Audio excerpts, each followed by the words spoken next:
When Ava Beaumont stepped out of that limousine for the last time as an engaged woman, she had no idea that her perfectly planned life was about to collide with a quiet man who would change everything. The black heiress thought she knew what love looked like, until her emergency driver showed her the difference between a flawless future and a love that finally made her feel seen. But choosing your heart over your headlines comes with a price, and some secrets have a way of surfacing at the worst possible moment. What Ava discovered about herself, about real love, and about the courage it takes to walk away from everything you're supposed to want will leave you questioning everything you thought you knew about following your heart. The porch photo that nearly destroyed everything was just the beginning, because when society whispers start swirling, even the strongest love gets tested. If you're watching this, subscribe and tell me where you're from, because this story of choosing love over obligation will have you rooting for the underdog from the very first chapter.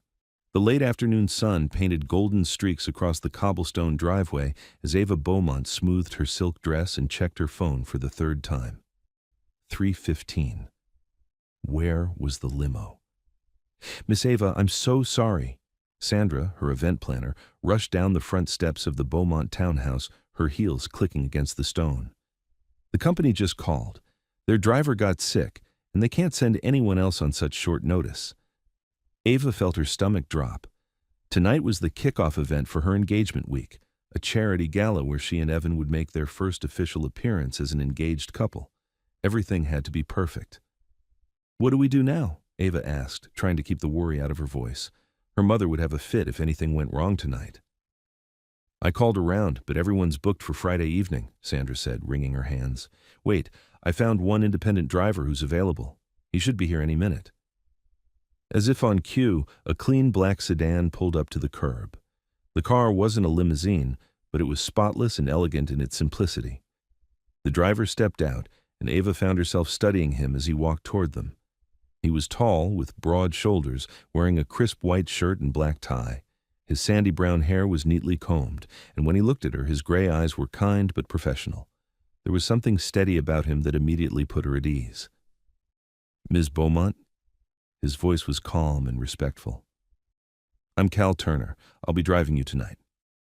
"Thank you for coming on such short notice," Ava said, extending her hand. His handshake was firm but gentle. "No problem at all. I know how important tonight is for you." Sandra hurried to load her bags and event materials into the back seat, chattering nervously about the schedule. "We need to be at the venue by 4:30, and then there's the photo session at 5 and—" "Ma'am?" Cal interrupted politely. "Would it be easier if Ms. Beaumont rode up front? There's more room in the back for your things." Ava hesitated. She usually sat in the back seat when someone else was driving. But Sandra had so many garment bags and boxes that the back was getting crowded. "That's fine," Ava decided, surprised by her own answer.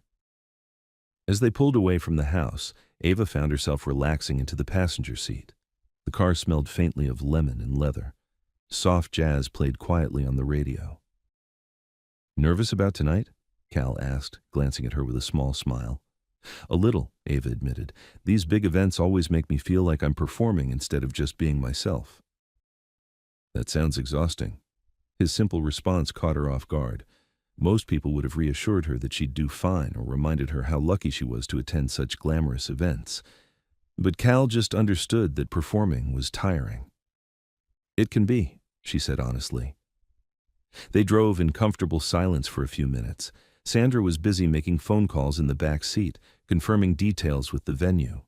The late afternoon traffic was light, and Cal navigated through the historic district with the easy confidence of someone who knew every street.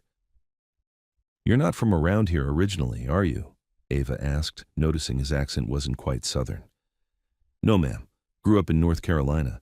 Been here about 5 years now." "What brought you to Savannah?" "My dad needed help after he retired. Bad knees from working in garages his whole life. Figured I could drive here just as well as anywhere else." Ava liked that he talked about his father with such obvious affection.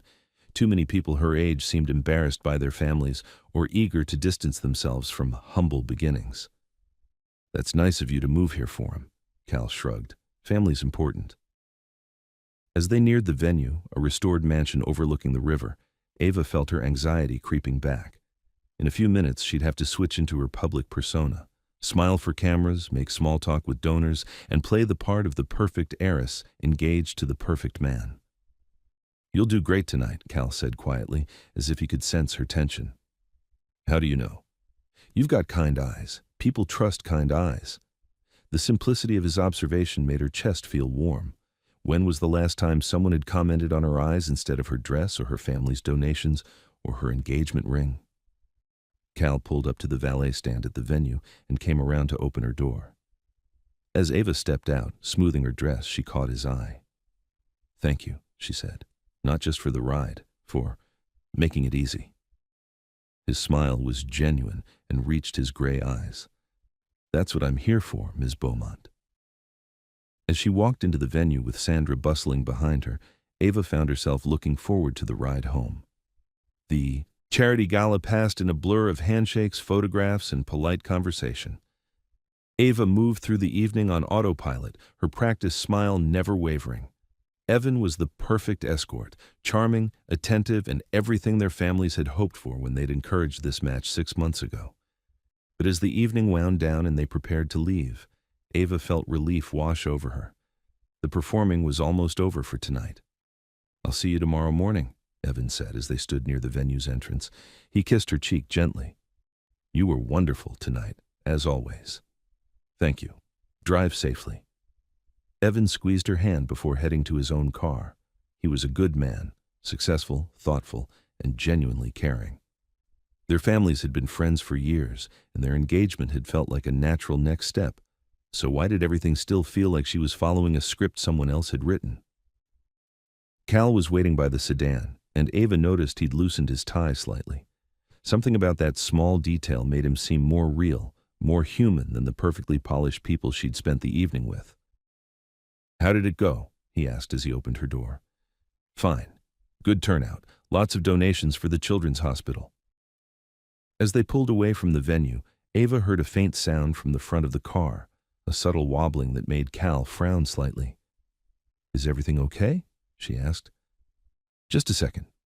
Cal pulled safely to the curb and got out to check the wheels. Ava could see him crouched by the front tire, examining something with a small flashlight. After a moment, he returned to the car. "One of the lug nuts was working loose. Easy fix, but I want to take care of it before we go any further." He pulled a small toolkit from the trunk, and Ava found herself getting out of the car to watch. Most of the men she knew would have called someone else to handle a car problem, but Cal worked quietly and efficiently, tightening the wheel with steady hands. "Can I sit up front with you while you work?" she asked. "I don't want to just stand here in this dress." "Of course." Ava settled into the passenger seat, slipping off her heels and tucking her feet under her. "You carry tools in your car?" "Always. You never know when someone might need help." She watched him work through the windshield. His movements were sure and careful. No wasted motion, no frustration, just calm competence. "My dad taught me that a man should be able to take care of his vehicle," Cal said when he returned to the driver's seat. "Says it's a matter of respect, for the machine and for the people counting on you to get them home safe." Sounds like a wise man. He is. Doesn't say much, but when he talks, it's worth listening to. As they drove through the quiet evening streets, Ava found herself studying Cal's profile. There was something peaceful about being in the car with him. No pressure to be impressive or entertaining, just two people sharing a quiet ride home. "Do you like the quiet?" she asked suddenly. Cal glanced at her, seeming to consider the question seriously. "Yeah, I do. Too much noise makes it hard to think clearly, hard to hear what matters." "I know what you mean. Sometimes I feel like my whole life is noise." "Maybe you just need to find some quiet spaces." It was such a simple statement, but it hit something deep in Ava's chest. When was the last time she'd had a truly quiet moment? Between family expectations, social obligations, and wedding planning, every minute of her life seemed scheduled and spoken for. "Do you have a favorite quiet place?" she asked. "There's an old fishing pier about 10 minutes from here. Nothing fancy, but the water's peaceful. Good place to think." Ava filed that information away, surprised by how much she wanted to see this place he described. When they reached the Beaumont townhouse, Cal came around to open her door as he had before, but as Ava stepped out, The hem of her long dress caught on something near the car door. "Hold on," Cal said quickly, kneeling down to gently free the fabric. A photographer from a local social media blog was walking by and snapped a quick photo, but Cal positioned himself to block most of the shot without making it obvious. "There you go," he said, standing up. "No damage done." Ava looked down at him. This man who'd fixed her ride, calmed her nerves, and now protected her from an awkward photo. "How much do I owe you for tonight?" "You already paid the fee when you booked." "I meant for everything else. The tire, the—" "Ms. Beaumont," Cal interrupted gently.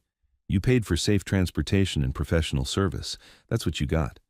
His quiet dignity made her chest tight with an emotion she couldn't quite name. "Well, thank you. For all of it. Have a good evening, ma'am."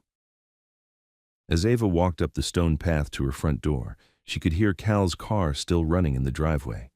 She turned to see him with his portable light again, double-checking all the tires to make sure they were secure for the night.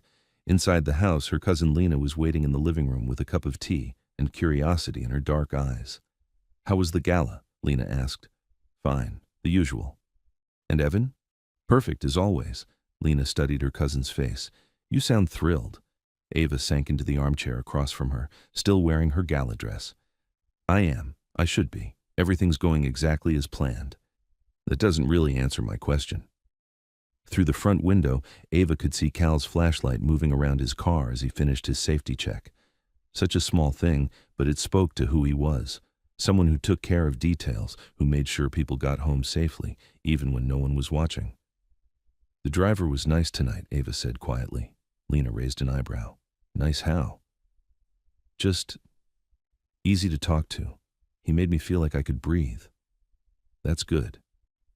"Is it?" Ava pulled her knees up to her chest.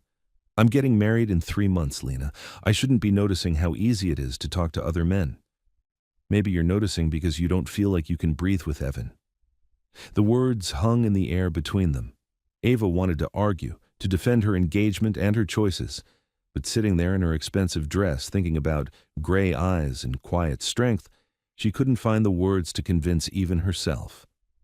Saturday morning brought bright sunshine, and the smell of her mother's famous blueberry pancakes drifting up from the kitchen.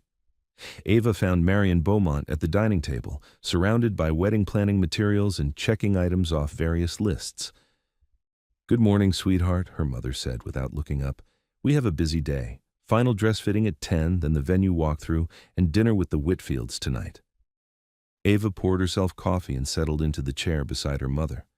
Marion was a beautiful woman in her mid-50s, always perfectly put together, and she ran their household with the same efficiency she'd once used as a hospital administrator. "I was thinking we might need a driver again today," Ava said carefully, "for all the running around." "Good idea. Should I call the limo service?" "Actually, the driver from last night was very professional. Maybe we could use him again." Lena wandered into the dining room, her hair still messy from sleep. "Morning, family. What are we plotting?" "Driver logistics," Ava said. "Ah, the nice one from last night?" Marion looked between her daughter and niece. "Nice how?" "Professional," Ava said quickly. "Punctual, safe driving, very courteous." "Those are important qualities," Marion agreed. "Call him." An hour later, Cal's sedan pulled into the driveway. Ava watched from the window as he got out, wearing khakis and a light blue button-down shirt that made his gray eyes more noticeable. He looked relaxed, but still professional. When Ava answered the door, Cal tipped his head politely. "Good morning, Ms. Beaumont. Ready for a busy day?" "More than ready. Come in for a minute. My mother wanted to meet you, and I think there's coffee if you want some." Cal hesitated. "I don't want to impose." "You're not. Besides, my cousin Lena makes the best coffee in Savannah." In the kitchen, Lena was indeed making a fresh pot while Marion reviewed the day's schedule. When Ava made introductions, Cal shook hands with both women and politely declined the offered coffee. "Thank you, ma'am, but I like to keep things professional. Don't want to blur any lines." Ava felt a flicker of disappointment, but she also respected his boundaries. It showed integrity. "Smart policy," Marion said approvingly. "Ava, are you ready? We don't want to be late for your fitting." The morning passed in a whirlwind of wedding preparations. At the dress shop, Ava stood on a platform while seamstresses pinned and adjusted the shoe-elegant white gown. In the three-way mirror, she looked like a perfect bride. But when she tried to imagine walking down the aisle, her mind kept wandering to quiet conversations and steady gray eyes. "You look beautiful, darling," Marion said from her chair nearby. "Evan's going to be speechless." Ava murmured, studying her reflection. After the fitting, they drove to the venue for a final walkthrough. The riverfront location was stunning, with ancient oak trees draped in Spanish moss and views of the water from every window. Ava had dreamed of getting married here since she was a little girl. Cal waited in the car while they toured the inside, but when they came back out, Ava suggested they sit by the water for a few minutes. "The ceremony's not until 4, she told her mother. "We have time." They found a bench overlooking the river, and Cal parked nearby. Ava rolled down the window and listened to the sound of water lapping against the dock. Seagulls called overhead, and a gentle breeze stirred the moss in the oak branches. "This is peaceful," she said to Cal. "Yes, ma'am. Water has a way of settling things in your mind." Marion was on her phone, confirming details with the caterer, so Ava felt free to really talk. "Do you come to places like this when you need to think?" "Sometimes, though I prefer the old pier I mentioned last night. Less crowded, more honest somehow." "Honest?" Cal considered his words. "Places that haven't been dressed up for show, where you can just sit with your thoughts without wondering if you look right or if you're doing the expected thing." His words hit close to home. "That sounds nice?" "It is." They sat in comfortable silence, listening to the gulls and the gentle splash of water. Ava found herself studying Cal's hands on the steering wheel. Strong, capable hands that had fixed her tire last night without fuss or drama. "Miss Ava," Marion called, "we should head to lunch soon." As they drove away from the venue, Ava felt something shifting inside her chest. The wedding location was beautiful, the dress was perfect, and everyone was so happy for her. So why did she feel like she was planning someone else's life? Lunch was at a charming cafe downtown, where Marion wanted to finalize menu details with the restaurant owner who was catering the rehearsal dinner. Ava picked at her salad while her mother discussed wine pairings and dietary restrictions. "Darling, you're quiet today," Marion observed. "Pre-wedding jitters?" "Maybe a little." "That's perfectly normal. Big changes can feel overwhelming, even when they're good changes." After lunch, they had one more stop, picking up the wedding favors from a local artisan who'd created custom candles with Ava and Evan's initials. It was a small thing, but Ava found herself dreading even this simple errand. Another reminder of the life that was being planned around her, not necessarily by her. As they drove through the historic district, Cal navigated the narrow streets with easy confidence. Ava watched him handle the car with the same calm competence he'd shown with everything else. "You really know your way around the city," she commented. 5 years of driving these streets, you learn the shortcuts and the places to avoid." "Where did you learn to drive like this? You're very smooth." Cal glanced at her with a slight smile. "My dad. He was a mechanic, but he also taught me that driving isn't just about getting from point A to point B. It's about taking care of your passengers, respecting other drivers, and paying attention to what the road's telling you." "What's the road telling you now?" "That it's a beautiful day, the traffic's light, and my passengers seem to have a lot on their minds." His observation was gentle but perceptive. Ava felt seen in a way that was both comfortable and unsettling. When they reached the artisan's studio, Marion went inside to collect the candles while Ava remained in the car. She found herself turning to study Cal's profile. "Can I ask you something?" she said. "Of course. Do you ever feel like you're living someone else's life?"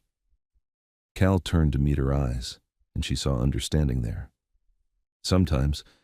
When I was younger, I thought I was supposed to want certain things because that's what people expected. It took me a while to figure out what I actually wanted." "How did you figure it out?" "Started paying attention to what made me feel peaceful instead of what made other people proud." The simple wisdom in his words made Ava's throat tight. That's harder than it sounds. Usually the important things are. Marion returned with a box of beautifully wrapped candles, and they headed home. But as Cal pulled into the Beaumont driveway, Ava felt reluctant to end the conversation. "Would you—" she started, then stopped. What was she about to ask? "Would you like to stay for dinner? Would you show me that pier you mentioned? Would you help me understand why I feel more like myself in this car than anywhere else? Ma'am, Cal prompted gently, would you be available tomorrow afternoon for a few more errands? Of course. What time works for you? 2 o'clock? I'll be here. As Ava walked up the stone path to her house, she could feel Cal watching to make sure she got inside safely. It was such a small gesture, but it made her feel cared for in a way that was both simple and profound. Inside, Lena was curled up in the living room reading, and she looked up when Ava entered. How were the wedding preparations? Fine. Everything's coming together perfectly. You don't sound convinced. Ava sank onto the couch beside her cousin. Lena, can I ask you something? Always. How do you know if you're making the right choice about something big? Lena closed her book and gave Ava her full attention. What kind of choice? Hypothetically, how do you know if you're choosing what you actually want or just what you think you should want? That's not really a hypothetical question, is it? Ava pulled a throw pillow into her lap and hugged it. I don't know, maybe not. Talk to me, cousin. What's really going on? I think, Ava started, then stopped. Saying it out loud would make it real, and she wasn't sure she was ready for that. I think I need some time to figure out what I really want. That sounds like the beginning of wisdom to me, or the beginning of a huge mistake. Lena reached over and squeezed Ava's hand. Sometimes those are the same thing, but you're one of the smartest people I know, Ava. Trust yourself. As they sat together in the quiet afternoon light, Ava found herself thinking about tomorrow's errands and the man who would drive her around the city with no expectations except to get her safely where she needed to go. For the first time in months, she was looking forward to something that wasn't on any wedding planning list, and that realization both thrilled and terrified her. Sunday morning dawned soft and golden, with the kind of gentle light that made everything in Savannah look like a painting. Ava woke earlier than usual, her mind already turning toward the afternoon and the errands she'd planned with Cal. She told herself it was just practical. She needed to pick up a few things, and he was a good driver. Nothing more complicated than that. But as she dressed in a simple sundress and sandals, choosing clothes that felt like her instead of what was expected, she knew she was lying to herself.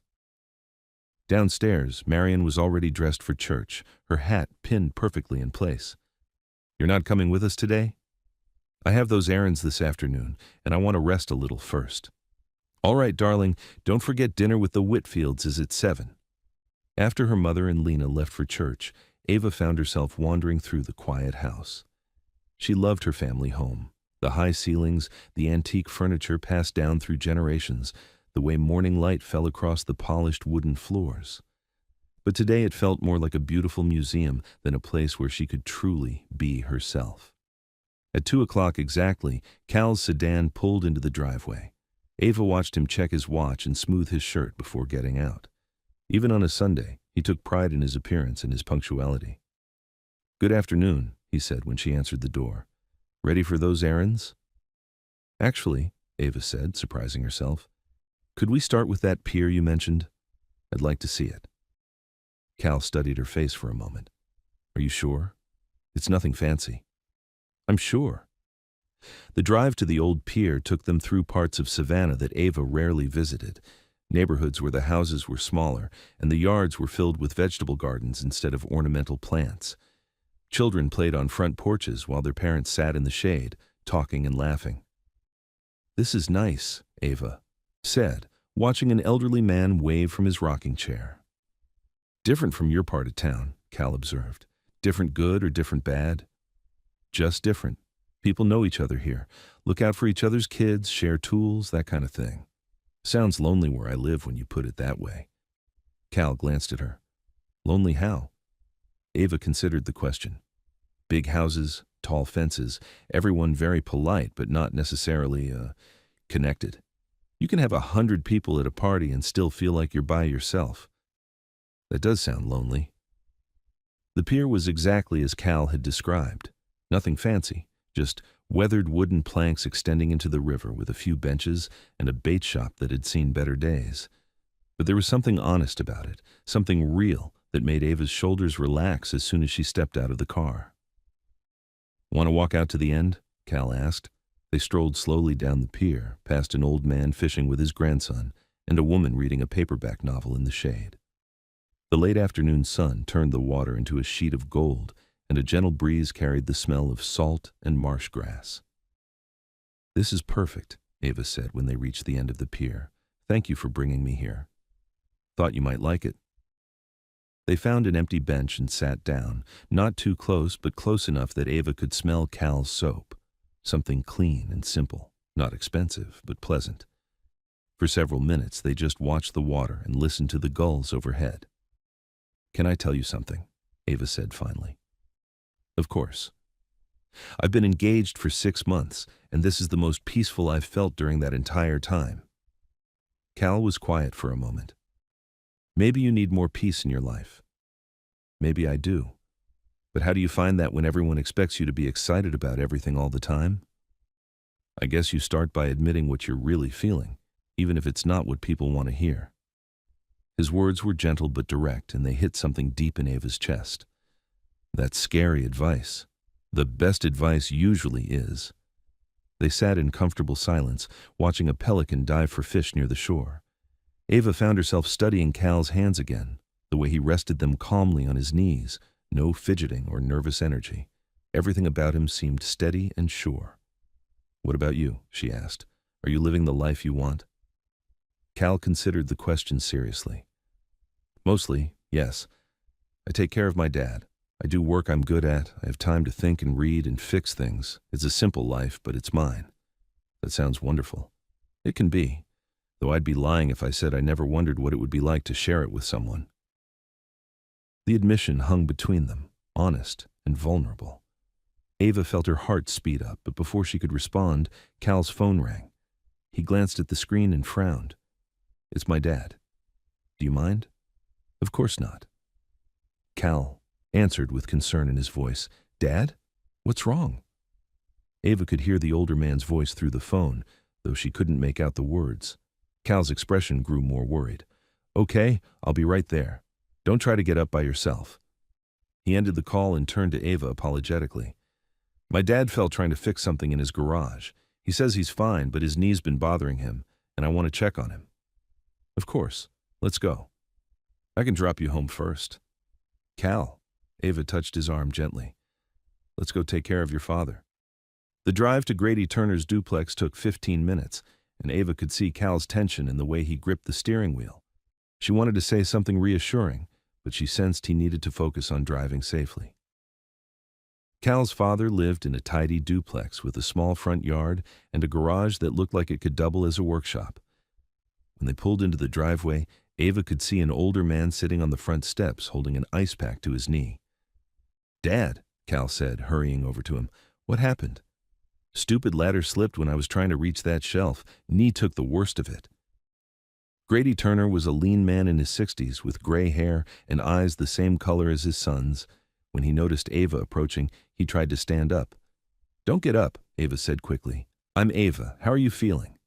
"Like an old fool who should know better than to climb ladders by himself," Grady said with a rueful smile. "Sorry to interrupt your afternoon, miss." "You didn't interrupt anything important." Cal knelt beside his father, gently examining the swollen knee.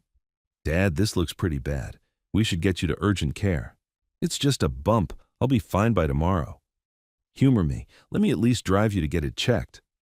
While Cal helped his father into the car, Ava found herself looking around the modest duplex. The front porch had a swing with faded cushions and flower boxes filled with petunias. It was simple but cared for, the kind of place where people actually lived instead of just staying. At the urgent care clinic, Ava sat in the waiting room while Cal went back with his father.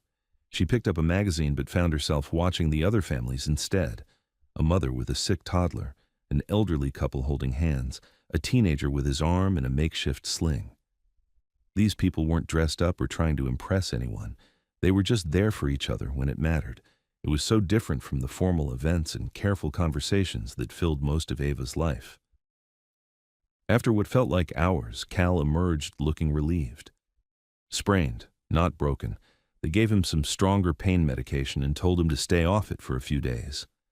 "That's good news." "Yeah, thank you for waiting. I know this wasn't how you planned to spend your afternoon." Ava stood up and looked directly into his eyes. Cal, there's nowhere else I would rather have been. Something shifted in his expression. Surprise, gratitude, and something deeper that made her pulse quicken. Let me get Dad settled at home, and then I'll drive you back. Actually, Ava said, another impulse striking her, could I help get him settled? I could make some dinner, or... You don't have to do that. I know I don't have to. I want to. An hour later, Ava found herself in Grady Turner's small kitchen, heating up a casserole she'd picked up from the grocery store on their way back. It wasn't homemade, but it was better than nothing, and she wanted to make sure both men had something substantial to eat. Cal had helped his father to the living room recliner and was adjusting pillows and ice packs with the careful attention of someone who'd clearly done this before. You're good at taking care of people, Ava observed, bringing Grady a plate of food. Had some practice, Cal said quietly. Dad's knees have been getting worse the last couple years. Grady accepted the plate gratefully. This is too much trouble, Miss Ava. You don't need to be waiting on an old man. It's not trouble.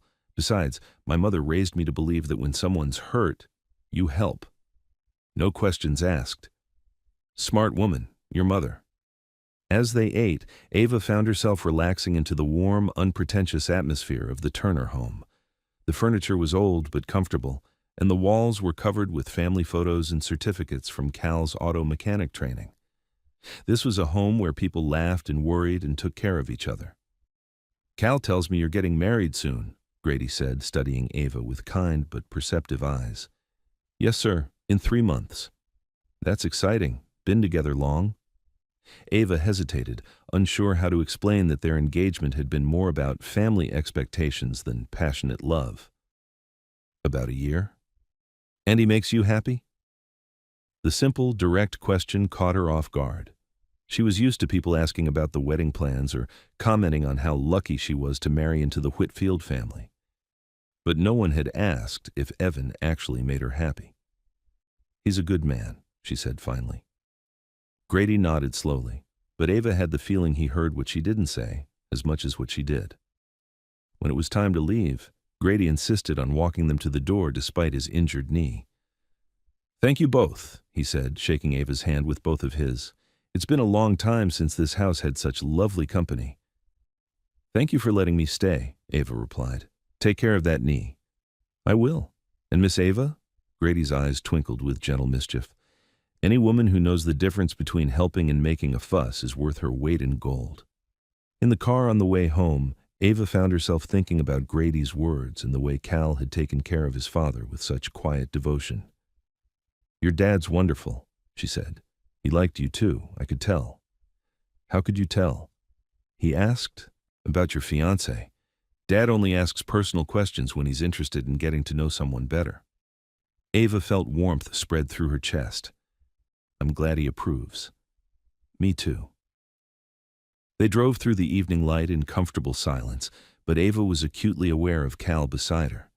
The way he drove with one hand on the wheel, the way he checked his mirrors regularly, the way he seemed completely present in every moment. When they reached the Beaumont townhouse, Cal came around to open her door as always, but this time, when she stepped out, they found themselves standing closer than usual. Thank you, Ava said quietly, for today, for letting me be part of taking care of your father. Thank you for wanting to help. They stood there for a moment, neither moving away. Ava could see flecks of gold in Cal's gray eyes, could smell his clean, simple soap. She had the crazy urge to reach out and touch his face, to feel if his skin was as warm as it looked. Instead, she took a step back. I should go in, dinner with Evan's family tonight. Of course. Have a good evening, Ms. Beaumont. But as Ava walked up the stone path to her front door, she realized she'd rather stay in Cal's car, driving nowhere in particular, than sit through another perfectly polite dinner with people who knew her reputation but not her heart. The dinner with the Whitfield family was everything Ava had expected, elegant, cordial, and completely exhausting. Evan's parents were lovely people who clearly adored their son and welcomed Ava warmly. The conversation flowed easily over topics like the wedding venue, their honeymoon plans, and Evan's recent promotion. But as Ava smiled and nodded and made all the right responses, she felt like she was watching herself from outside her body. This was her life, her future being discussed so pleasantly. So why did it feel like they were talking about someone else? Ava's been so organized with all the planning, Evan said proudly, reaching over to squeeze her hand. I don't know how she keeps track of all the details. She's always been good at managing things, Marion agreed. Very responsible. Responsible, organized, good at managing things. These were fine qualities. But as Ava listened to herself being described, she wondered when anyone had last talked about what made her laugh or what she dreamed about when she was alone. After dinner, Evan walked her out to the car where Cal was waiting. I'll see you tomorrow evening, Evan said, kissing her cheek. We need to finalize the guest list for the rehearsal dinner. Of course. As they drove home, Ava found herself staring out the window at the evening lights of the city. Cal seemed to sense her mood and didn't try to make conversation, but his quiet presence was oddly comforting. Everything all right? He asked as they neared her house. Just thinking? About anything in particular? Ava considered the question. About the difference between being known and being understood. Cal glanced at her in the rearview mirror. That's a big difference. Yes, it is. When they reached the townhouse, Cal opened her door and waited while she gathered her purse and wrap. As she stepped out, their hands brushed accidentally, and Ava felt a jolt of awareness that made her breath catch. Ms. Beaumont, Cal said quietly. Can I ask you something? Of course. Are you happy? The same question his father had asked in a different way. Ava looked into Cal's gray eyes and saw genuine concern, not polite curiosity. I should be, she said honestly. That's not what I asked. His gentle persistence made her chest tight with emotions she couldn't name. I don't know. I used to think I was, but lately, I don't know. Cal nodded as if her confusion made perfect sense. Maybe not knowing is the first step toward figuring it out. Maybe. Good night, Ms. Beaumont. Good night, Cal. But as Ava walked up to her front door, she realized she was already looking forward to seeing him again tomorrow. And for the first time since her engagement began, she was more excited about something other than wedding planning. Monday morning brought clouds and the promise of rain. Ava woke feeling restless and unsettled, her dreams full of gray eyes and quiet conversations. She'd barely slept, her mind spinning with questions she wasn't ready to answer. At breakfast, Marion was reviewing the final guest count for the engagement party while Lena read the newspaper and made occasional comments about the local politics. Darling, you look tired, Marion observed. Are you feeling well? Just couldn't sleep. Too much on my mind. Wedding stress is completely normal. Maybe you should talk to Evan about simplifying some of the plans. Ava almost laughed. The wedding plans weren't what was keeping her awake. It was the growing realization that she might be making the biggest mistake of her life, and she had no idea what to do about it. Actually, Mom, I think I need to talk to Evan about something else. Lena looked up from her paper with interest. Oh? Just making sure we're on the same page about everything. It was a careful way of saying that she needed to have an honest conversation with her fiancé about the doubts that were growing stronger every day. She owed him that much, even if she wasn't sure what would come of it. That's wise, Marion said approvingly. Communication is the foundation of any good marriage. After breakfast, Ava called Evan's office and asked if they could meet for lunch. He suggested his office building's cafe, which was quiet and private, perfect for the conversation she needed to have. The morning passed slowly. Ava tried to read, tried to answer wedding-related emails, tried to focus on anything other than the growing certainty that her life was heading in the wrong direction. But her thoughts kept returning to yesterday afternoon, the peace she'd felt. On the old pier, the warmth of the Turner home, the way Cal had looked at her when he asked if she was happy. At 11:30, she called Cal. Good morning, Ms. Beaumont. Good morning. Are you available for a ride downtown? I have a lunch meeting. Of course. What time? Could we leave in about 20 minutes? I want to arrive a little early.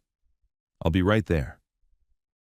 When Cal arrived, Ava noticed he looked more formal than usual, pressed slacks and a button-down shirt instead of his weekend casual clothes. But his gray eyes were the same, steady and kind. How's your father feeling today? Ava asked as they pulled away from the house. Better. The swelling's gone down, and he slept well. Thank you for asking.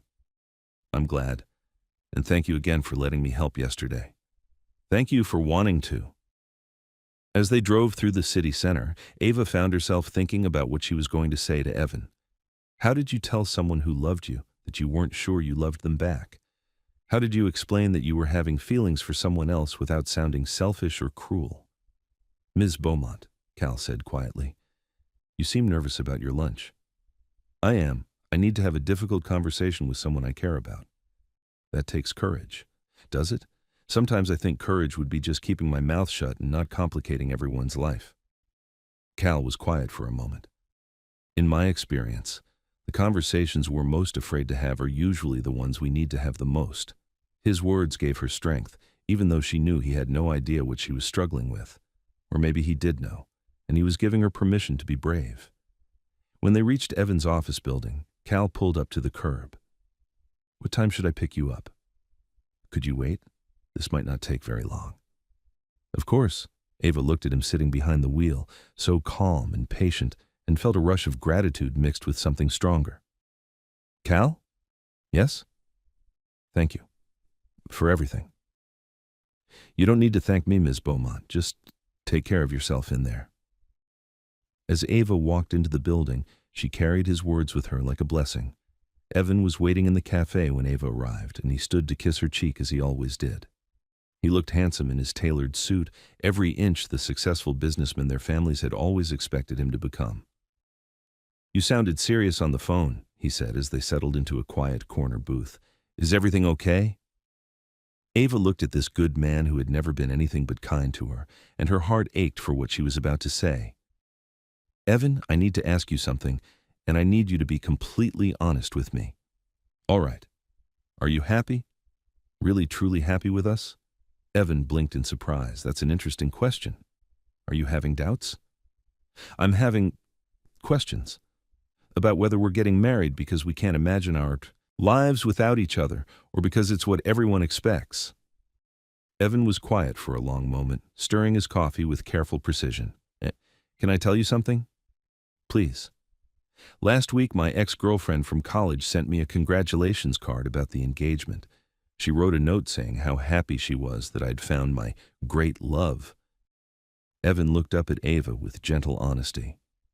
And when I read that, my first thought wasn't gratitude or excitement. It was relief that someone assumed I had found my great love, because it meant I didn't have to figure out if I actually had. Ava felt tears prick her eyes, not from sadness but from recognition. Oh, Evan. I love you, Ava. You're kind and smart and beautiful, and I respect you enormously. But if I'm being completely honest, he paused, then continued with quiet courage.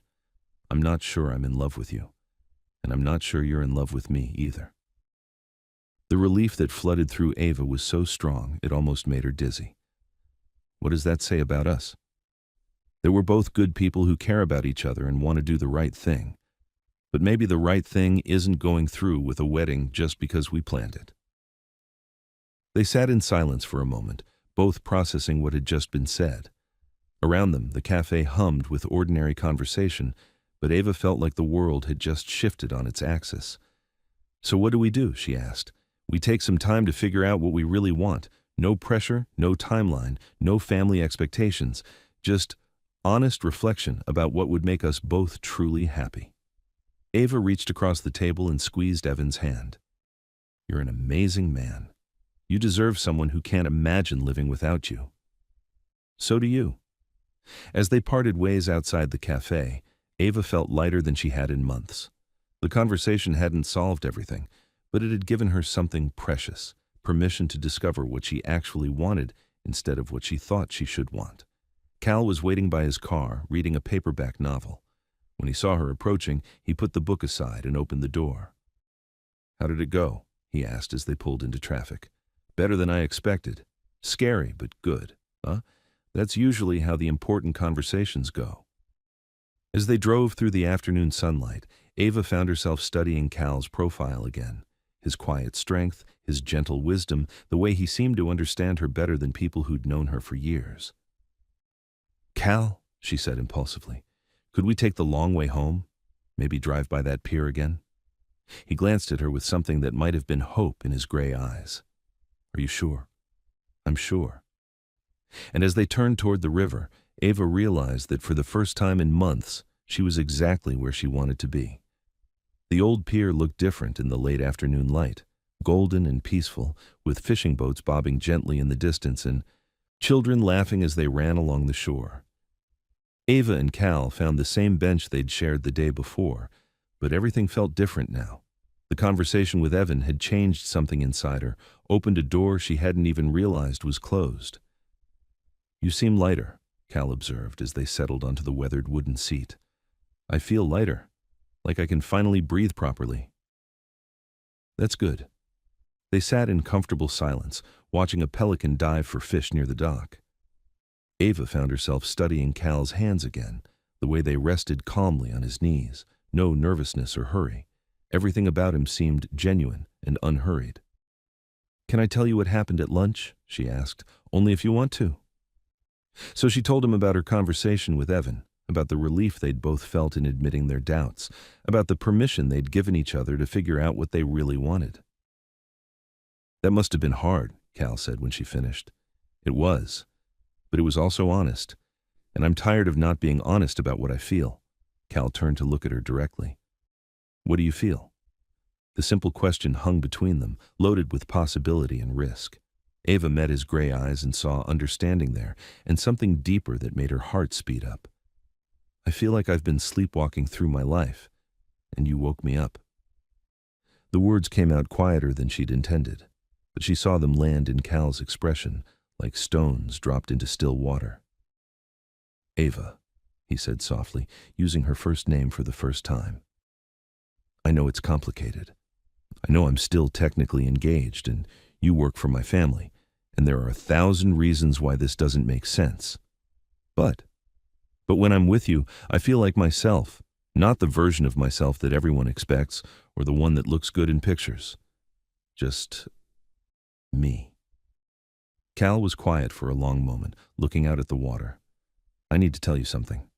Ava's stomach clenched with worry. "What?" "I've been thinking about you since Friday night. When you got out of the car and thanked me for making the ride easy, I went home and couldn't stop wondering what it would be like to have more conversations with you. Real ones. And I told myself to stop thinking about you because you're engaged to a good man and you live in a completely different world than I do." "Did it work?" Cal smiled ruefully. "Not even a little bit." The honesty in his voice made Ava's chest tight with emotion. "So what do we do?" "I don't know. But I know I don't want to spend the rest of my life wondering what might have happened if we'd been brave enough to find out." Before Ava could respond, Cal's phone buzzed. He glanced at the screen and frowned. "It's my dad again. He's supposed to be resting." "Answer it." Cal's conversation with his father was brief but concerning. When he hung up, worry creased his features. His knee's worse. He tried to get up too soon, and tweaked it again. "I need to get him to the doctor." "Let's go." "You don't need to—" "Cal," Ava touched his arm gently. "Let's go take care of your father." At the urgent care clinic for the second time in 2 days, Ava sat in the waiting room while Cal went back with Grady. This time, she brought coffee for both of them and settled in to wait as long as necessary. An elderly woman in the seat next to her was knitting and humming softly under her breath. After a few minutes, she looked up at Ava with kind eyes. "Waiting for someone special?" the woman asked. "A friend's father. He hurt his knee." "That's nice of you to come along. Not many young people would spend their afternoon in a doctor's office for someone else's parent." The comment made Ava think. The woman was right. Most of her friends would have sent flowers or a card, but they wouldn't have sat in an uncomfortable waiting room chair for hours. But being here felt natural to her, like the right thing to do. "He's a good man," Ava said simply. "Both of them, I'd guess." When Cal finally emerged from the back, he looked tired but relieved. They gave him a stronger brace and different pain medication, said he should be fine in a week or two if he actually rests this time. "That's good news." "Yeah, thanks for waiting, again." "Where else would I be?" The drive back to Grady's duplex was quiet, both of them lost in their thoughts. When they arrived, Cal helped his father into the house while Ava gathered the prescription bags and paperwork. "Miss Ava," Grady said when they had him settled in his recliner, "you didn't need to spend another afternoon taking care of an old fool." "You're not an old fool. You're just stubborn. There's a difference." Grady laughed, and Cal smiled at the easy way Ava teased his father. "Can I make you both some dinner?" Ava offered. "I saw a grocery store on the way here." "You've done enough," Cal protested. "I want to. Besides, I'm hungry, and I'd rather eat with company than alone." An hour later, they were sitting around Grady's small dining table, sharing a simple meal of grilled chicken and vegetables that Ava had prepared. It wasn't fancy food, but it was made with care, and the conversation flowed easily between the three of them. "Tell me about your family, Miss Ava," Grady said as they finished eating. "Not much to tell. My mother and I live in the family house. My cousin Lena lives with us. She's more like a sister, really. We lost my father when I was 12. I'm sorry for your loss." "Thank you. He was a good man. He would have liked both of you." "What did he do?" Cal asked. "He was a teacher, high school history. He always said that understanding the past helped people make better choices about the future." "Wise man," Grady observed. "He was. I think he would have told me to trust my heart more and worry about other people's opinions less." The words came out before Ava realized how personal they were, but neither man seemed surprised by her honesty. "Sounds like good advice," Cal said quietly. When it was time to leave, Grady walked them to the door again, moving more carefully this time. "Miss Ava," he said, taking her hand in both of his, "I hope you'll come back soon. This house is better with your laughter in it." "I'd like that very much." In the car on the way home, Ava found herself thinking about the warmth of the Turner home and how natural it had felt to take care of Grady. She'd grown up with housekeepers and caterers, but there was something deeply satisfying about preparing a simple meal for people she cared about. "Your father's wonderful," she said to Cal. "He likes you, a lot." "How can you tell?" "He asked you to come back. Dad doesn't say things he doesn't mean." As they pulled into the Beaumont driveway, Ava felt reluctant to end the day. Being with Cal and his father felt real in a way that so much of her life didn't. "Cal," she said as he opened her door, "thank you for letting me be part of your family today. Thank you for wanting to be part of it." They stood close together in the evening light, and Ava could see the gold flecks in Cal's gray eyes. She had the strongest urge to rise up on her toes and kiss him, to stop thinking and analyzing and just feel. Instead, she took a small step closer. "I meant what I said at the pier, about feeling like myself with you." "I know. I feel the same way. What happens now?" "I don't know, but I know I want to find out." Cal reached up and gently tucked a strand of hair behind her ear, his fingers barely brushing her cheek. The simple touch sent warmth through her entire body. "Good night, Ava." "Good night, Cal." But as she walked up to the house, Ava realized that everything had changed. She was falling for this quiet, steady man, and there was no going back to the safe, predictable life she'd been planning. Tuesday morning brought gray clouds and the kind of humid air that promised rain before the day was over. Ava woke with her heart racing from dreams she couldn't quite remember, but that left her feeling restless and alive. Downstairs, Marion was already dressed for a charity board meeting, her hair perfectly styled despite the early hour. "Good morning, darling. You look better today. More rested." "I feel better." "Good. The wedding planning can be overwhelming, but once you get through the next few weeks, everything will settle into place." Ava poured herself coffee and tried not to think about how her mother's words made her stomach clench with anxiety. The wedding planning wasn't what was overwhelming her anymore. "Mom, can I ask you something?" "Of course." "When you married Dad, how did you know he was the right person?" Marion paused in gathering her papers, surprised by the question. "What a thing to ask. Is everything all right with you and Evan?" Everything's fine. I'm just curious about how you knew." Marion sat down at the table, giving Ava her full attention. "When I met your father, I felt like I could tell him anything. All my worries, all my dreams, even the silly thoughts that popped into my head, and he listened like everything I said mattered." "That sounds wonderful." It was. We had our challenges, of course, but I never doubted that we were partners, that we were building something together instead of just going through the motions.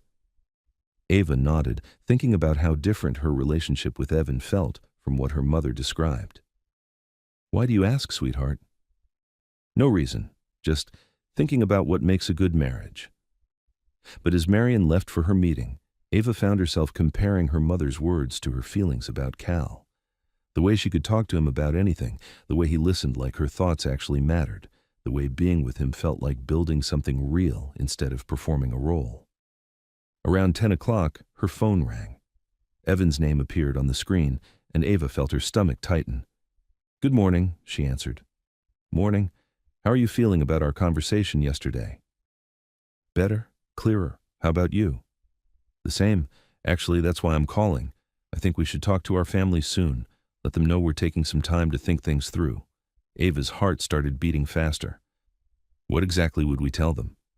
The truth, that we care about each other, but want to make sure we're getting married for the right reasons. That's going to upset people. Probably, but living a lie would upset them more in the long run. Evan's calm wisdom reminded Ava why she'd agreed to marry him in the first place. He truly was a good man. "You're right," she said. "When do you want to have these conversations?" "Soon, maybe this weekend. That gives us both a few days to think about exactly what we want to say." After they hung up, Ava sat in the quiet kitchen and tried to imagine telling her mother that the wedding might be postponed or canceled. Marion had been so excited about the event, so proud of the match. It would break her heart. But staying engaged when her heart was pulling her somewhere else would be worse. Around noon, Ava called Cal. "Good afternoon, Ms. Beaumont. Could you pick me up in about an hour? I need to run some errands, and I could use the company."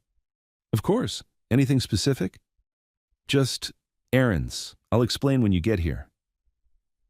When Cal arrived, Ava noticed he looked more serious than usual, professional but distant in a way that made her chest tighten with worry. "Is everything all right?" she asked as they pulled away from the house. "Fine. Where to first?" His tone was polite but cooler than it had been the day before. Ava studied his profile, trying to read his mood. "Cal, what's wrong?" "Nothing's wrong. I just think we should be careful." "Careful about what?" Cal was quiet for a moment, then pulled into a parking space near the riverfront. "Ava, last night after I dropped you off, I started thinking about what we're doing. And you're still engaged. To a good man who doesn't deserve to be hurt. And I'm just a driver who's developing feelings for someone whose life is completely different from mine." The pain in his voice made Ava's chest ache. "Cal, I think maybe I should transfer your account to another driver, just until you figure out what you want." "Is that what you want?" "No, but it might be the right thing to do." Ava unbuckled her seatbelt and turned to face him fully. "Look at me." Reluctantly, Cal met her eyes. "Evan and I are taking time to figure out if we should get married. We both have doubts, and we both think it's better to face them now than after the wedding. That doesn't change the fact that people are going to see us together and draw conclusions. Let them. Ava, I won't be the reason your reputation gets damaged or your family gets upset." His protective instinct was touching, but frustrating. "What if I'm willing to take that risk?" "You shouldn't have to." They sat in silence for a moment, the weight of the impossible situation settling between them. Ava could see the conflict in Cal's gray eyes, wanting to be with her but not wanting to hurt anyone or cause problems. "Can I tell you something my father used to say?" Ava asked. "What?" "He said that sometimes the most dangerous thing you can do is nothing, that playing it safe can cost you the very thing you're trying to protect." Cal considered her words. "What are you saying?" "I'm saying that I don't want to spend the rest of my life wondering what would have happened if we'd been brave enough to see where this leads. And if people talk, if your mother gets upset, if Evan gets hurt, then we'll deal with it, together, like people do when they care about each other." Cal reached over and took her hand, his fingers warm and strong around hers. "Are you sure?" "I've never been more sure of anything in my life." He brought her hand to his lips and pressed a gentle kiss to her knuckles. The simple gesture sent warmth racing through her entire body. "Okay," he said quietly. "But we do this right. No sneaking around, no lies. If we're going to see where this goes, we do it honestly." "Agreed.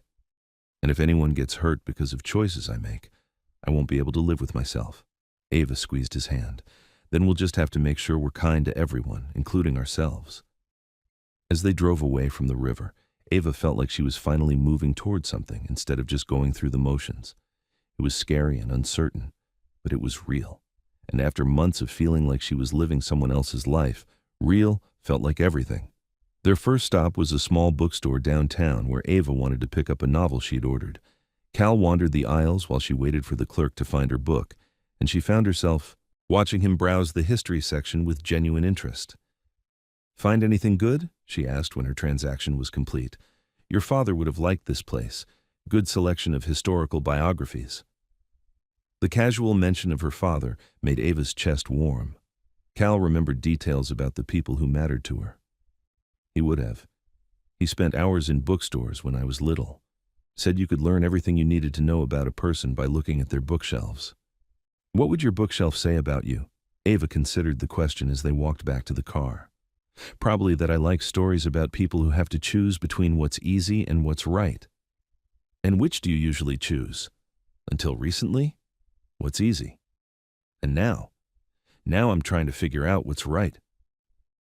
Their next stop was a small flower shop where Ava wanted to pick up an arrangement for Grady. She'd been thinking about him all morning, hoping his knee was feeling better. "You don't have to do that," Cal protested as she selected a cheerful bouquet of sunflowers. "I want to. He's been so kind to me." "It'll embarrass him." "Good. He deserves to be embarrassed by kindness once in a while." Cal's smile was soft and grateful. "You're going to spoil him." Someone should. When they arrived at Grady's duplex, the older man was sitting on his front porch with his leg propped up, reading a paperback Western. "Miss Ava," he called out when he saw them approaching. "What are you two up to?" "Bringing you flowers and checking on your knee," Ava said, presenting the sunflowers with a dramatic flourish. "Well, I'll be," Grady said, accepting the bouquet with obvious pleasure. "No one's brought me flowers since my Martha passed." "Then it's about time someone did." They settled on the porch to visit, and Ava found herself relaxing into the gentle rhythm of conversation with Grady. He told stories about his late wife, about Cal's childhood, about the neighborhood and its characters. His voice was warm and full of affection for the life he'd built. "Cal was always a serious boy," Grady said, glancing at his son with fond eyes. "Even as a little kid, he'd think things through before he acted. Drove his mother crazy sometimes. She wanted him to just jump in and have fun." "I had fun," Cal protested. "You had careful fun. There's a difference." Ava laughed. "That sounds about right." "But when he decided he cared about something," Grady continued, "he cared with his whole heart. Still does." The comment seemed directed at Ava as much as about Cal, and she felt her cheeks warm under the older man's knowing gaze. As they prepared to leave, Grady pulled Ava aside while Cal was loading something into the car. "Miss Ava, can I tell you something?" Of course." "I've never seen my boy look at anyone the way he looks at you, like you're sunshine after a long winter." "Mr. Turner, I know it's complicated. I know you've got decisions to make. But that boy of mine is worth whatever it costs to be with him." Grady's words stayed with Ava as they drove away from the duplex. The certainty in the older man's voice, the way he'd spoken about Cal like he was describing something precious and rare. "Your father likes me," she said to Cal. "He loves you, which is different." "Is it?" "Dad doesn't love easily, but when he does, it's forever." "What about you?" Cal glanced at her, his gray eyes serious. "The same." The simple statement hung between them, loaded with promise and possibility. Ava felt her heart speed up as she realized what he was really saying. "Cal," she began, but her phone buzzed with a text message. It was from Evan. "Had lunch with my parents today. Told them we're taking some time to think. They took it better than expected. How are you doing?" Ava showed the message to Cal, who read it while stopped at a red light. "How do you feel about that?" he asked. "Scared, relieved, grateful that he's being so understanding. He really is a good man." "Yes, he is, which is why this is so hard." As they drove through the afternoon light, Ava realized that her old life was already starting to slip away. Evan was telling his family about their doubts. Cal was talking about love, and she was choosing truth over safety. There was no going back now. All she could do was move forward and hope she had the courage to follow her heart wherever it led. That evening, Ava sat in her bedroom with her phone in her hands, staring at Evan's contact information. She needed to call him back, needed to tell him that she'd told Marion they might postpone the wedding to make sure they were ready. It had been a careful version of the truth, and her mother had taken it better than expected. Concerned, yes, but supportive of the idea that it was better to be certain than to rush into marriage with doubts. But now Ava needed to tell Evan something else. that her doubts weren't just about timing or readiness, they were about falling for someone else. She took a deep breath and dialed his number. "Hi," he answered on the second ring. "Hi. How are you feeling about today?" "Better than I expected. My parents were surprised, but they said they'd rather have us take time to be sure than go through with a wedding we weren't ready for." "That's good. My mother said something similar. So we're both officially taking time to think. How does that feel?" Ava closed her eyes. "Evan, there's something else I need to tell you." "I'm listening." I think I'm developing feelings for someone else." The words came out in a rush, and the silence that followed felt endless. "The driver," Evan said finally. "It wasn't a question. How did you know?" "The way you looked when you talked about him. The way you seemed different after spending time with him." "I'm not blind, Ava. I'm sorry. I never meant for this to happen. I know you didn't. And honestly, I'm not as upset as I probably should be." "What do you mean?" "I mean that if you're falling for someone else, maybe it means I'm not the right person for you. And that's okay. It's better than okay. It's honest." Tears ran down Ava's cheeks at his kindness. "You deserve someone who can't imagine being with anyone else. So do you. Is this Cal person that someone?" "I think he might be. But it's scary because he's so different from what everyone expects from me." "Different how?" "He's not wealthy or connected or part of our social circle. He's just good and real. And when I'm with him, I feel like myself." "Then maybe you should see where it leads." "Just like that?" "Ava, we've been friends longer than we've been engaged. I want you to be happy, even if that happiness doesn't include me." "What do we tell people?" "That we realized we're better as friends than as spouses. That we care about each other enough to want the best for each other, even if that means being apart." After they hung up, Ava sat in the quiet of her room and marveled at the grace with which Evan had handled everything. He truly was a good man, and someday he'd find a woman who would love him with her whole heart. She picked up her phone again and sent a text to Cal. "Are you free to talk?" His response came immediately. "Always. For you." The simple words made her chest tight with emotion. Tomorrow she would tell him about her conversation with Evan. Tomorrow they could stop worrying about being careful and start figuring out what they wanted to build together. Tonight, she just wanted to fall asleep thinking about gray eyes and quiet strength and the way love could bloom in the most unexpected places. Wednesday morning brought bright sunshine and the kind of clear blue sky that made everything in Savannah look like a postcard. Ava woke feeling lighter than she had in months, as if a weight she'd been carrying had finally been lifted from her shoulders. Downstairs, Marion was arranging flowers in the kitchen while Lena read the newspaper and made her usual commentary about local politics. "You look happy today," Lena observed as Ava poured herself coffee. "I feel happy. Really happy for the first time in a long while." Marion looked up from her flower arrangement. "I'm glad to hear that, darling. Taking time to think about the wedding was the right choice. Your father always said that the most important decisions shouldn't be rushed." Ava felt a pang of love for her mother, who was trying so hard to be supportive, even though she was probably worried about what people would say. "Mom, there's something else I need to tell you." "What is it?" "Evan and I talked last night. We've decided to end the engagement."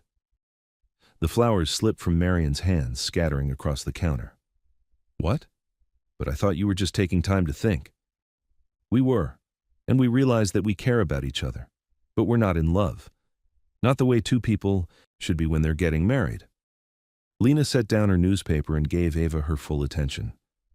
"How are you feeling about it?" "Relieved. Sad for what might have been, but mostly relieved." Marion sank into a chair, looking stunned. "But the invitations are already sent. The venue is booked. What will people think?" "They'll think that two people were brave enough to be honest about their feelings before making a mistake. Ava, sweetheart, I know wedding planning can be stressful, but—" "Mom." Ava sat down beside her mother and took her hands. "This isn't about wedding stress. This is about realizing that Evan and I are better as friends than as husband and wife. But you seemed so happy when you got engaged. I seemed like I was supposed to be happy. There's a difference." Marion's eyes filled with tears. "I just want what's best for you. I know you do, and this is what's best. For both of us." After a long moment, Marion squeezed Ava's hands. "Your father would be proud of you for choosing honesty over convenience." "I hope so." "What happens now?" Lena asked gently. Ava took a deep breath. This was the harder part. "I need to tell you both something else. I've been spending time with someone." "The driver," Marion said quietly. "How did you know?" "A mother notices when her daughter starts glowing after car rides." Ava felt her cheeks warm. "His name is Cal Turner. He's a good man, Mom. Kind and honest and hardworking. He takes care of his father, he reads history books, and he makes me feel like I can breathe." "And he's not from our social circle," Marion said carefully. "No, he's not wealthy or connected, but he's real in a way that I forgot people could be." Lena leaned forward with interest. "Tell us about him." So Ava did. She told them about Cal's quiet strength, about the way he'd fixed her car trouble without making a big deal of it, about his devotion to his father, about the peace she felt when she was with him. "He sounds wonderful," Lena said when she finished. "He is. But I know this isn't what you pictured for me, Mom." Marion was quiet for a long moment, arranging and rearranging the scattered flowers. "When I was your age, I thought I knew what kind of man would make me happy. Wealthy, sophisticated, from the right family. Then I met your father. Dad was from a good family. He was from a good family, but not a wealthy one. He was a teacher, remember? My parents were horrified when I brought him home. They thought I was throwing my life away." Ava had never heard this story before. "What did you do?" "I married him anyway, because he was the kindest man I'd ever met, and because he looked at me like I was the most amazing thing he'd ever seen." Marion's eyes were soft with memory. "Best decision I ever made." "Really? Really? So if this Cal makes you feel the way your father made me feel, then maybe the details about his bank account and his family connections aren't the most important things." Relief flooded through Ava's chest. "You mean that?" "I mean that I want you to be happy, truly happy, and if this young man makes you happy, then I'd like to meet him properly." "You would?" "Of course. When can you bring him for dinner?" An hour later, Ava called Cal. "Good morning," he answered, and she could hear the smile in his voice. "Good morning. Are you free to talk?" "For you?" "Always." "I told my family about us, about Evan and me ending the engagement, and about you." There was a pause. "How did that go?" "Better than I expected. My mother wants to meet you properly. Would you come to dinner this weekend?" Another pause, longer this time. "Are you sure about that?" "I'm sure, unless you're not ready." "It's not that I'm not ready, I'm just... Are you prepared for what people might say when they find out you left your fiancé for your driver?" The concern in his voice made Ava's chest tight. "Cal, you're not just my driver. You haven't been since the first night we talked." "I know that, but other people won't see it that way." "Then other people don't matter. Your reputation matters. Your family's reputation matters. My happiness matters more." Cal was quiet for a moment, and Ava could picture him thinking it through with his usual careful consideration. "Okay," he said finally. "If you're sure, then yes. I'd be honored to have dinner with your family. Saturday night, 7 o'clock? I'll be there." After they hung up, Ava realized she was nervous about the dinner. Not because she doubted Cal, she knew he'd be perfectly polite and charming. She was nervous because having him at her family's table would make their relationship real in a way it hadn't been before. But as she thought about introducing Cal to her mother properly, about sharing a meal in the dining room where she'd grown up, she felt excitement outweigh the nerves. This was what moving forward looked like. The rest of Wednesday passed in a blur of phone calls and conversations. Ava called the wedding venue to discuss cancellation policies, contacted the florist to cancel the arrangements, and began the process of untangling all the plans that had been made for a wedding that would never happen. It was tedious work, but each phone call felt like another step toward freedom. Thursday morning brought an unexpected visitor. Ava was reading in the living room when the doorbell rang, and she opened it to find Mrs. Delaney from down the street holding a manila envelope. "Good morning, dear," the older woman said cheerfully. "I wanted to drop this by personally." "What is it?" "Oh, just some photos I took of you and that nice young man the other day. I thought you might like copies." Ava's stomach dropped as she opened the envelope. Inside were several photos of her and Cal, getting out of his car, walking toward the house, standing close together on the front path. "Mrs. Delaney, he seems lovely, dear. Very attentive. I shared one of the photos with my book club because we were talking about how nice it is to see young people who are polite to each other." "You shared the photos?" "Just with the girls. Though I suppose Martha might have shown hers to her daughter, and you know how these things spread." Mrs. Delaney's eyes twinkled with innocent mischief. "I do hope I haven't caused any trouble."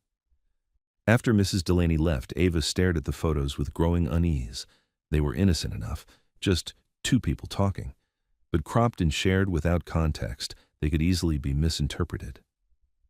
She called Cal immediately. "We have a problem," she said when he answered. "What kind of problem?" She explained about Mrs. Delaney's photos and the book club sharing.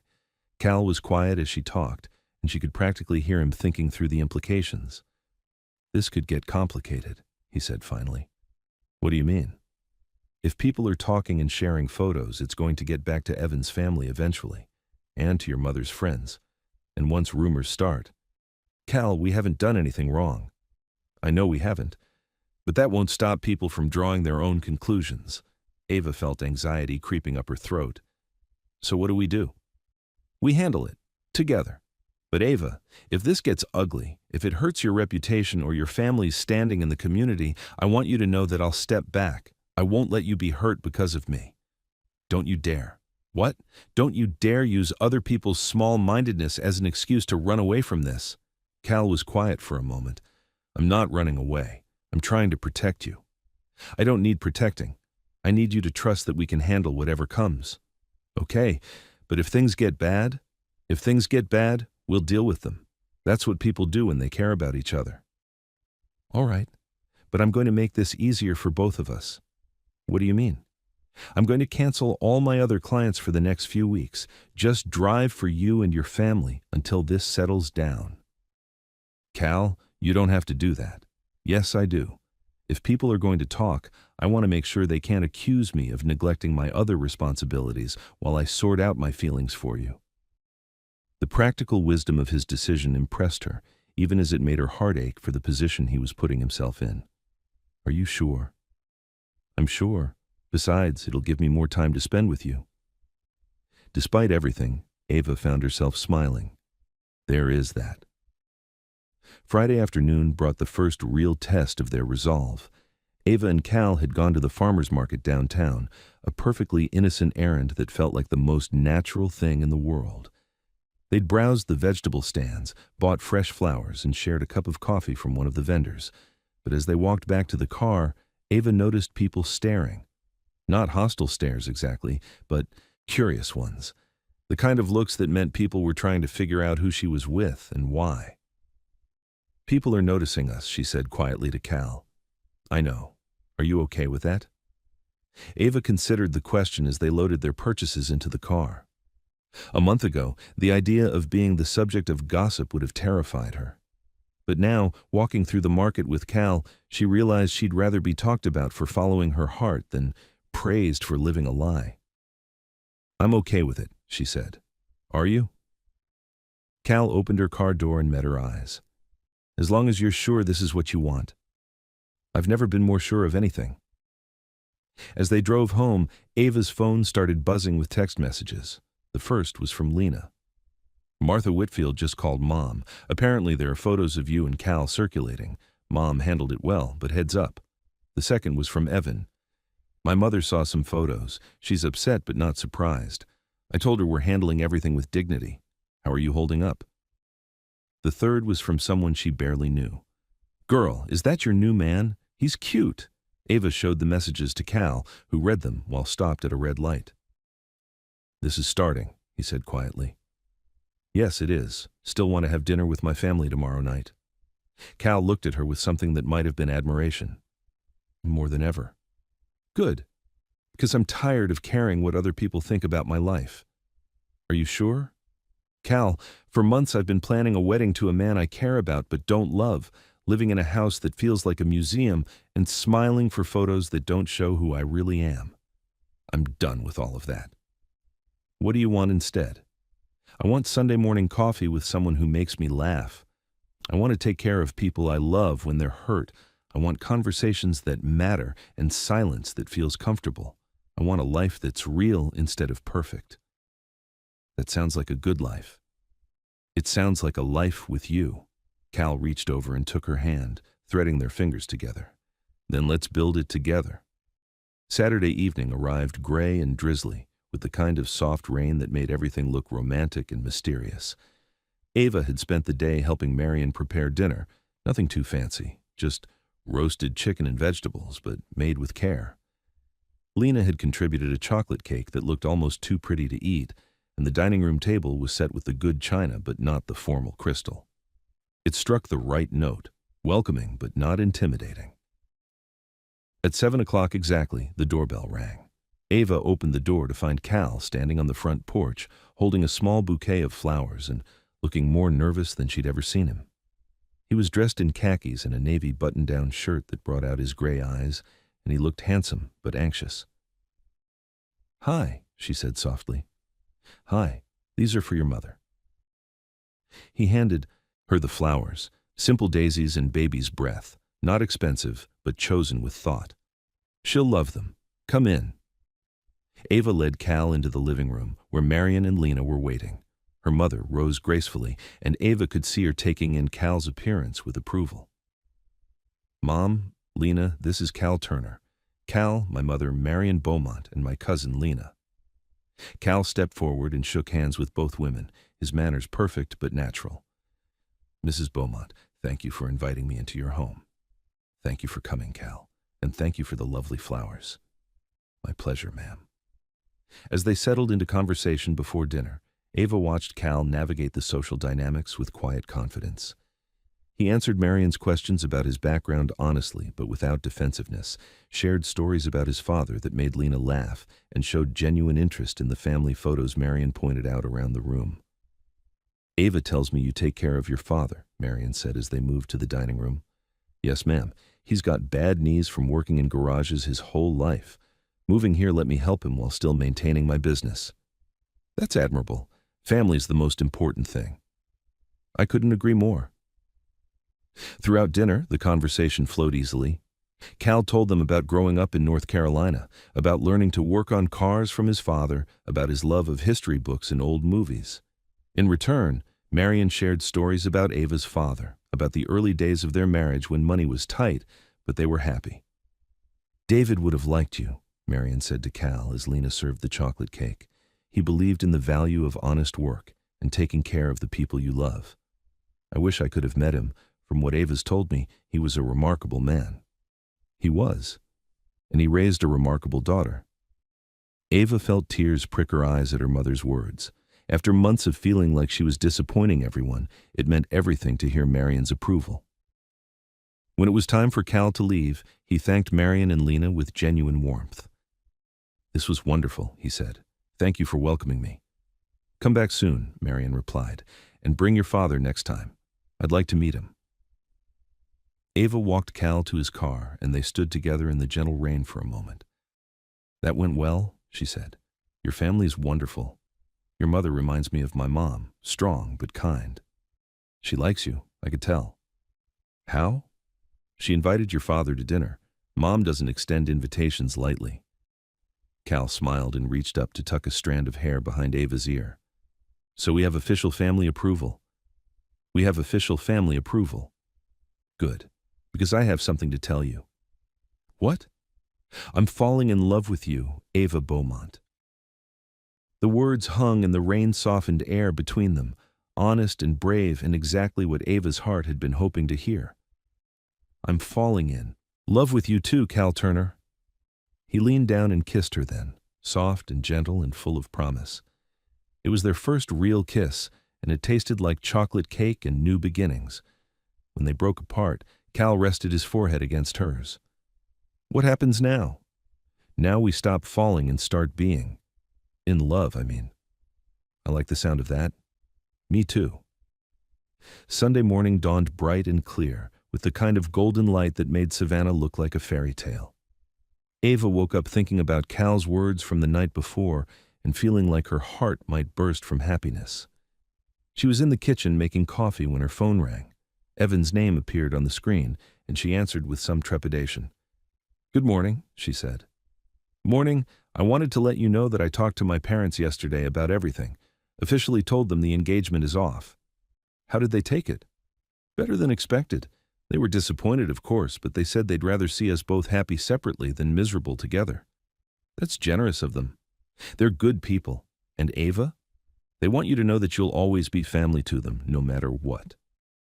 Tears filled Ava's eyes at the kindness. "Please tell them how much that means to me."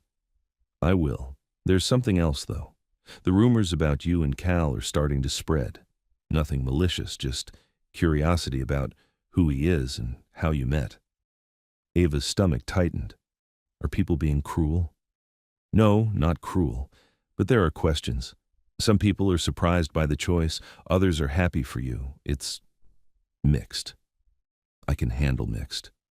"I know you can." But Cal might have a harder time with it. Men don't usually enjoy being the subject of social speculation. "He's stronger than people think." "I hope so, because if you're going to be together, you'll need to weather this storm together." After they hung up, Ava sat in the quiet kitchen and thought about Evan's words. He was right that the coming weeks might be difficult. People would have opinions about her choices, about Cal, about the speed with which she'd moved from one relationship to another. But as she thought about Cal's steady gray eyes and quiet strength, she realized she wasn't afraid of other people's opinions anymore. She was afraid of wasting the chance for real happiness because other people might not understand it. Her phone buzzed with a text from Cal. "Good morning, beautiful. Any interest in coffee and a walk by the river?" She typed back immediately. "Yes to both. Pick me up in an hour?" "Wouldn't miss it." An hour later, they were walking along the riverfront, sharing coffee from a vendor and watching the boats bob in the gentle current. The morning was perfect, warm but not humid, with a breeze that carried the smell of salt and marsh grass. "I keep thinking about last night," Ava said as they found a bench overlooking the water. "Good thoughts, I hope." "The best, watching you with my family. Seeing how natural you were, how much they liked you. It felt like everything clicking into place." Cal took her hand and brought it to his lips. "It felt like home to me." "Is that what this is? Home?" "I think so. Not the place, but the feeling. Being with you feels like coming home after a long trip." Ava leaned against his shoulder, breathing in his clean, simple scent. "I love you, Cal." "I love you too." They sat in comfortable silence, watching pelicans dive for fish and enjoying the simple pleasure of being together. Around them, other couples walked by, families with children fed ducks near the shore, and elderly people sat on benches reading newspapers. It was ordinary and perfect, and Ava realized this was what she'd been searching for without knowing it, not grand gestures or impressive events, but quiet moments with someone who saw her clearly and loved her anyway. "Cal," she said suddenly. Whatever happens with the rumors or the gossip or people's opinions, I want you to remember something." "What's that?" "I chose you, not because you were convenient or expected or impressive to other people. I chose you because you make me feel like the person I was meant to be." Cal turned to look at her, his gray eyes serious and full of love. "I'll remember that. Will you remember something for me?" "Anything. You're the bravest person I know, and whatever we face together, we can handle it. Promise?" "Promise." As they walked back to the car, Ava felt like she was finally living her own life instead of the one other people had planned for her. It was scary and uncertain and absolutely right. And for the first time since she could remember, she was exactly where she belonged. 2 weeks later, Ava and Cal were hosting their first official dinner party together, a small gathering at Grady's duplex that included Marion, Lena, and Evan, who had surprised everyone by asking if he could come. "I want to meet the man who makes my friend so happy," he'd said when he called to ask for an invitation. "And I want to make sure there are no hard feelings between any of us." The evening was a revelation in how well people could behave when they chose kindness over ego. Evan and Cal shook hands like old friends. Grady charmed everyone with his stories about Cal's childhood, and Marion helped Ava serve a meal that was simple but made with love. "This is perfect," Lena said as they sat around Grady's small dining table, sharing dessert and easy conversation. "Like a real family." We are a real family, Ava replied, looking around at these people who had chosen to support her happiness, even when it wasn't what they had expected. Later, as they cleaned up together, Evan pulled Ava aside. "I'm happy for you," he said quietly. "Really, truly happy. You look like yourself again. Thank you for everything, for being so understanding, for ending things with such grace, for being here tonight. That's what friends do. Will you come to the wedding?" Evan smiled. "You're getting married?" Ava blushed. "Not immediately, but someday, when we're ready. I'll be there, front row, cheering you on." As the evening wound down and their guests prepared to leave, Cal pulled Ava onto the front porch for a moment alone. "Happy?" he asked, wrapping his arms around her. "Ridiculously happy." "Good, because I have something to ask you." "What?" Cal reached into his pocket and pulled out a small velvet box. Ava's breath caught as he dropped to one knee on the weathered porch. "Ava Beaumont," he said, his voice steady but full of emotion. "You turned my quiet life into an adventure.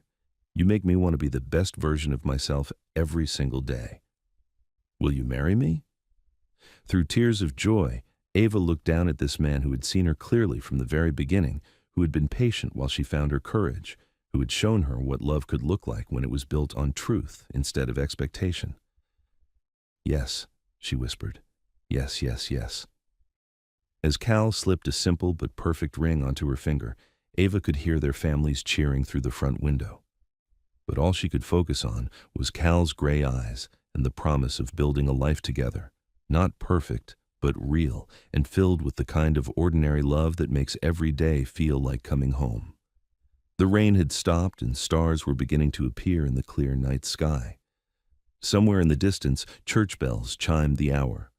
And on a modest front porch in Savannah, two people who had found each other in the most unexpected way began planning a future that would be measured not in grand gestures or social approval, but in small, good days spent hand in hand. It was exactly the life Ava had dreamed of without knowing she was dreaming. Simple, honest, and absolutely perfect. The end.